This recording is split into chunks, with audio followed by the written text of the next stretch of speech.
आज मित्र पक्ष एकामेकाला धक्काधुक्की करतायत, ती सरकारी यंत्रणा आज मित्र पक्ष माझं म्हणणं कोणी का असे ना, लोकशाहीमध्ये मग लोकशाही नाही आहे का? मग शंभूराजे म्हणताय ते खरं आहे का की ह्या देशामध्ये लोकशाहीचा खून झालाय, हत्या झालेली आहे?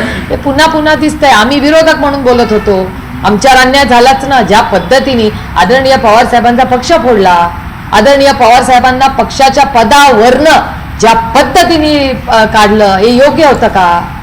आमची कोर्टात केस आजही चालू आहे. अन्याय नाही आहे. ज्या शरद पवारांनी शून्यातून विश्व उभं केलं, आज त्या माणसाला तुम्ही पक्षावरनं काढून टाकता. आणि त्याची चूक काय? त्याची चूक एवढीच की त्यांनी कष्टाने शून्यातून विश्व उभं केलं, ही त्याची चूक. हा अन्याय नाही.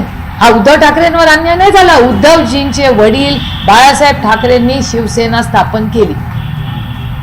ते हयात असताना त्यांनी स्वतःचा उत्तराधिकारी म्हणून उद्धवजींना जबाबदारी दिली. मग उद्धवजी असतील, शरद पवार असतील, अशी किती उदाहरणं तुम्हाला देऊ?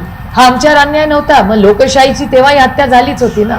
मग आता ती तर डायरेक्ट हातापायीवर आली आणि अतिशय अस्वस्थ करणार आहे. म्हणजे हा राजकीय विषय नाही आहे, हा अस्वस्थ करणारा विषय की ज्या महाराष्ट्रामध्ये छत्रपतींचा महाराष्ट्र, शाहू फुले आंबेडकरांचा महाराष्ट्र, यशवंतराव चव्हाणांचा महाराष्ट्र, आणि ते पण साताऱ्यात, कुठेही झालं तरी वाईटच आहे हो.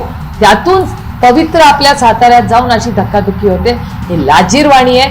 आणि माझी अपेक्षा आहे की जसं महाराष्ट्राच्या माननीय मुख्यमंत्र्यांनी या खराब केसमध्ये स्टँड घेतला, तसंच राजकीय सगळं बाजूला ठेवून सुसंस्कृत महाराष्ट्राचे सुसंस्कृत मुख्यमंत्री म्हणून माझी माननीय देवेंद्रजींकडून अपेक्षा आहे की याही कष्टामध्ये त्यांच्या कॅबिनेटच्या 2 मंत्री आहेत, कुठल्याही पक्षाचे असले तरी शंभूराजे त्यांचे कॅबिनेट मिनिस्टर आहेत, मकरंद आबा त्यांचे कॅबिनेट मिनिस्टर आहेत. स्वतःच्या कॅबिनेट मिनिस्टरची जर हातापायी अशी होत असेल कुणाकडून, तर त्यांची नैतिक जबाबदारी नाही का?